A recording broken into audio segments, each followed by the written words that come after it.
Chinese President Xi Jinping warning the incoming Trump administration against reigniting a trade war on Tuesday, saying there would be, quote, no winners in the event of escalating tensions.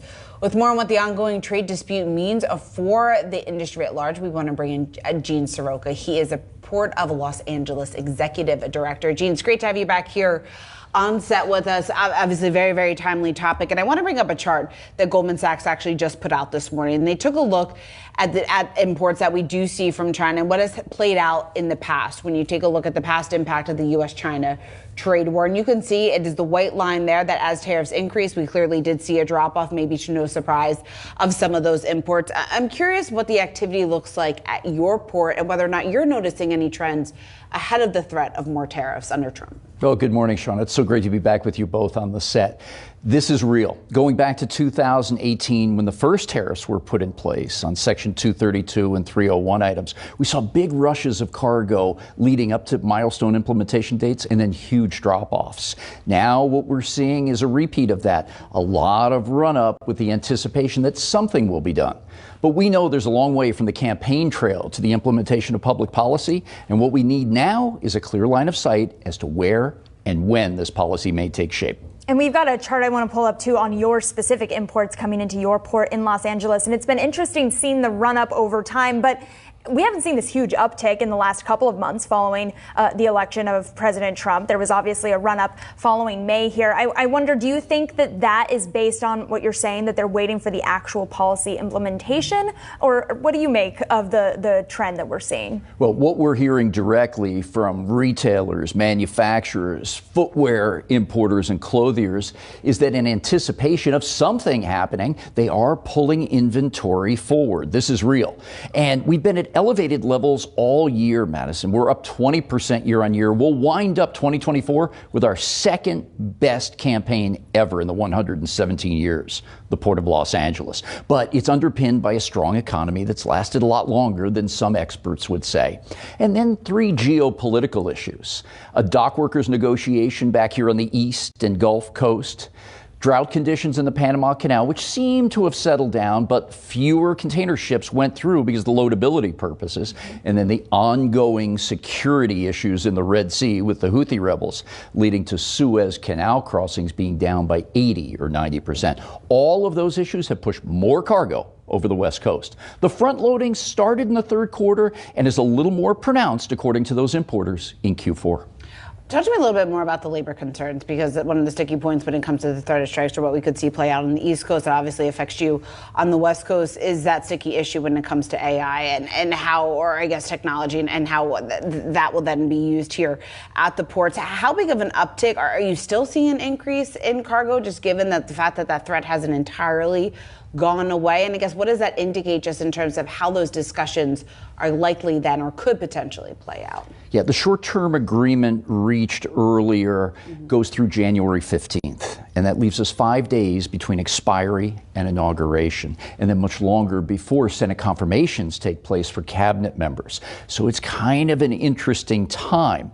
The conversation around robotics or automation at ports is real, and it's the most polarizing one in our industry. What we've seen is that robotics can increase capacity at ports and terminals, but we can't leave the worker behind. And that is the crux of this negotiation. So where do you find the solution on that? Well, there are models.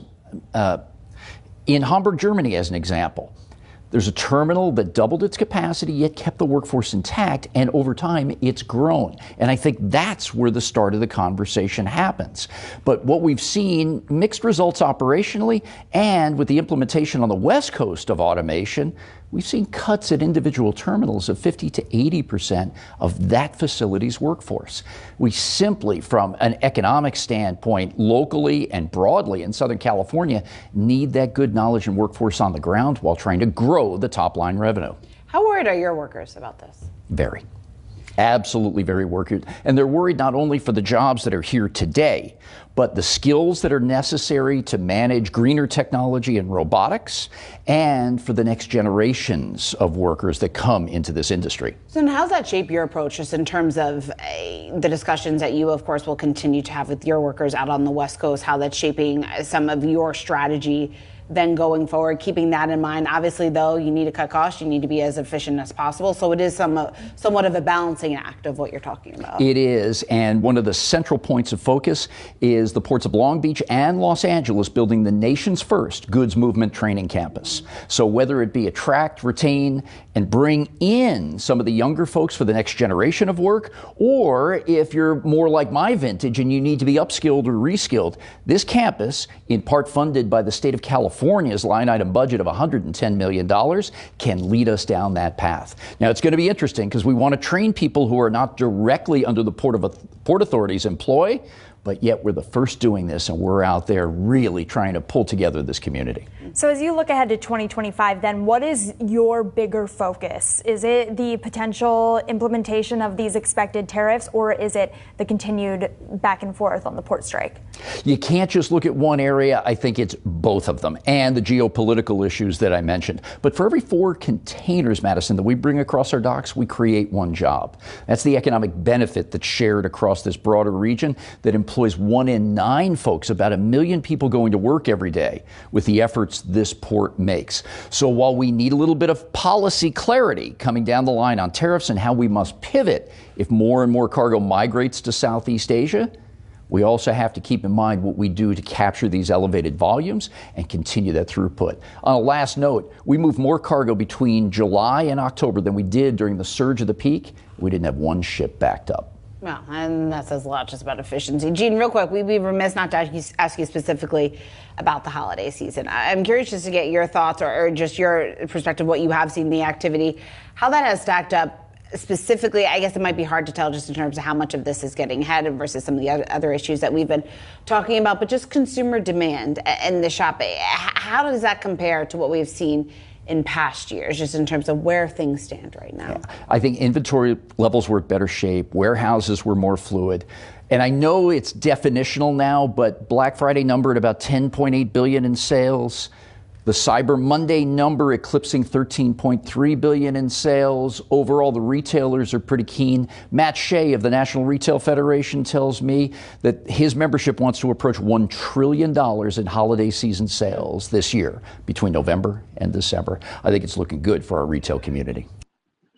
Ooh, shout out to the lovely Sophia Grace that's in the building. Next level! It's in the building. Thank you so much, Big Dog, for being here. We really do greatly appreciate it. Guys, don't forget to subscribe to She's Rising Soul.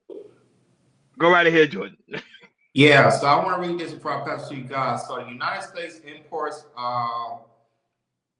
made about $3 trillion worth of goods, $3 trillion worth of goods each year. The specter of tariffs can create a real leverage with nations whose economics will be crushed if they suddenly couldn't sell goods to America because Trump just imposed 100% tariffs on them. That's if it will happen if he gets inaugurated and then he posts the tariffs to China or even Mexico as well. So he said he got to January 15th to make a deal and everything, and well, it could be something, and like I said, it definitely could hurt some of these ports, especially here, in Port, Long Beach, here on the West Coast. So go ahead, Ronnie. Do you think that if Trump comes in, do you think he will possibly put tariffs when it comes to international countries?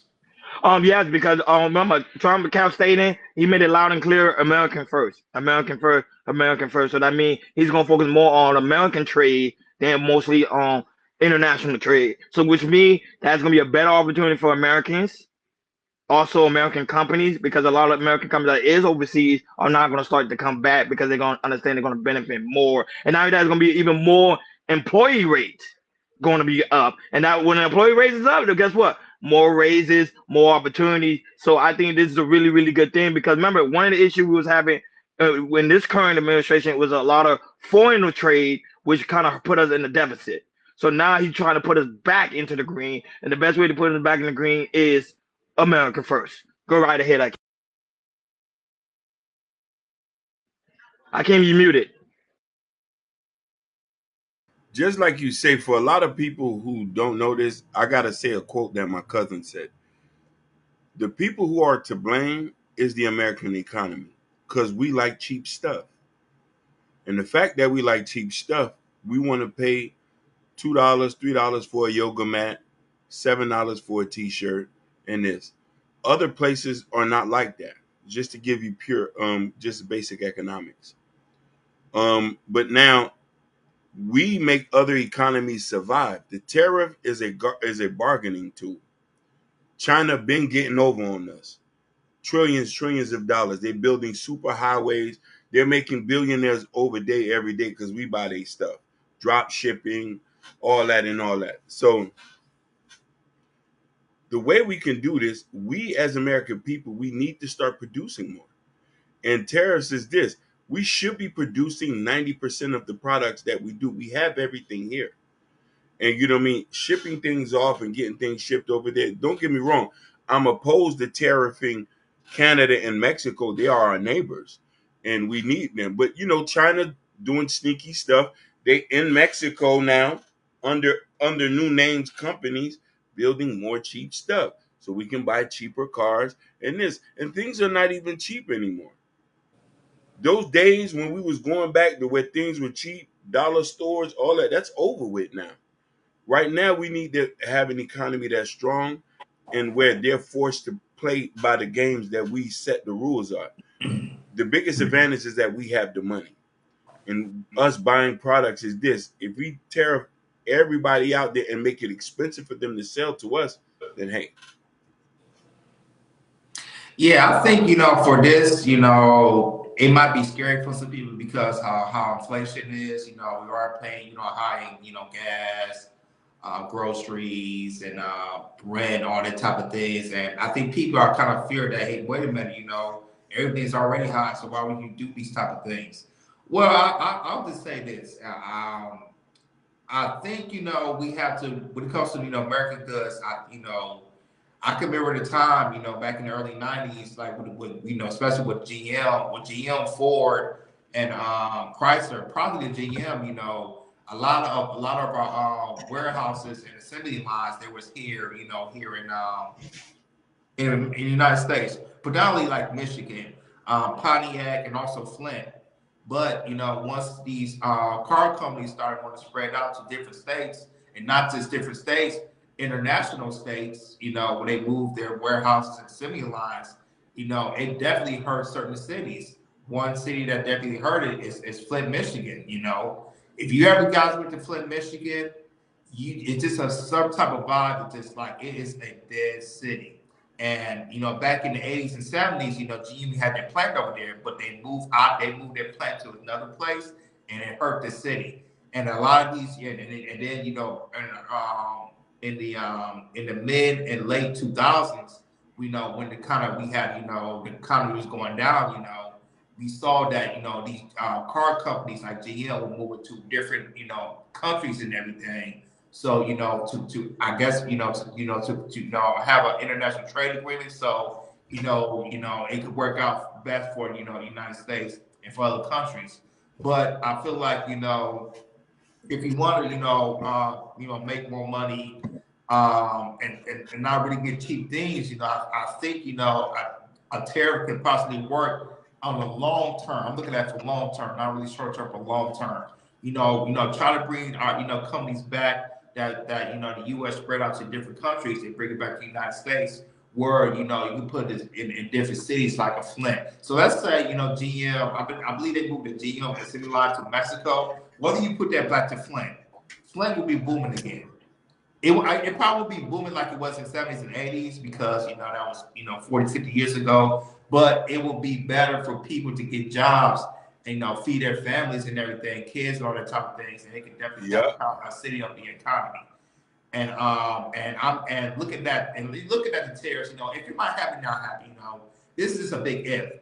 But if it does happen, start, especially with China, because Akeem's right, China, they're definitely benefited from us, and if you look at certain cities like Shanghai, Beijing, they look far more advanced than some of these major cities here in the United States of America. So, am I all about bringing, back American things to the United States? Absolutely. Do I feel like, if we got put tariffs and put regulations to certain things, especially with China? to order, to bring more jobs in America or buy more American goods, I'm with it. I'm definitely with it, but I'm looking at it as a long term. So right now, it's just a possibility right now. If it can happen. But when it comes to buying more American goods and everything, growing things here, having your own farm here, so simple stuff like that we can do here, in America. You can do it, and you can build on that. But I do want to see other companies that have different manufacturer warehouses in other countries. I really feel like if we could bring these warehouses back here, United States, I definitely see we can have a better economy long term. And that's how I see it. So, um, if like I said, if you put a tariff and it can work for the long term play, and not the short term play. Some people might be scared for it and everything. But if you look at the long term play, absolutely, I think it will work. So I definitely agree with you guys about when it comes to goods and putting more regulation to goods for other international countries and have more American goods here because as Americans, it should be first, not China, not Mexico. Buy their stuff first. It should be American brand first. Everybody else be second or third. That's my take on it. I want to answer a question to Blind Man. He said, "You are opposed to tariffs on Canada and Mexico. Their military should be then their military should protect them if they're invaded. Oh, they don't have a military. They rely on ours. That is true. They do rely on us, and that's the Mm-hmm. thing. Even then, Canada, as our brothers, the Canadians and the Mexicans are our brothers. We got to restructure the deal because they getting over too. But I don't oppose to levying big sanction on them because they next door. You feel what I'm trying to say? And Yep. we should just have a good deal for them. Right. And the thing is, especially with Canada, I don't think we're not gonna have a problem with that, Hakeem, because Detroit, and Canada, they're right close to Yeah. each other, right? And they build up and they have an ambassador bridge in the tunnel. So what Canada's doing, they building another bridge, which is like 5 to 10 miles from the ambassador bridge. So they're building another bridge so it'll be more functional. So if they once they build that bridge, because I believe Michigan and Canada, when it comes to Michigan, that's like 30% of good in trading goods and everything. Mhm. So if you build another bridge, for better traffic sometimes, because the Bassett Bridge is old, Hakeem. There's one way in, one way out, and it usually close like that. So if you build another bridge, to help, help with the goods, everything with Canada and the United States, like I said, Canada is building this, not just the United States. Canada, they're building this bridge and everything. So when it comes to in trading, goods and everything, it can work more effectively. So, and I like to see, how Canada's doing. Hopefully, Mexico will do the same thing. But China, too much cheap things here in China. We need to change that. Mhm. What's up, Jalen?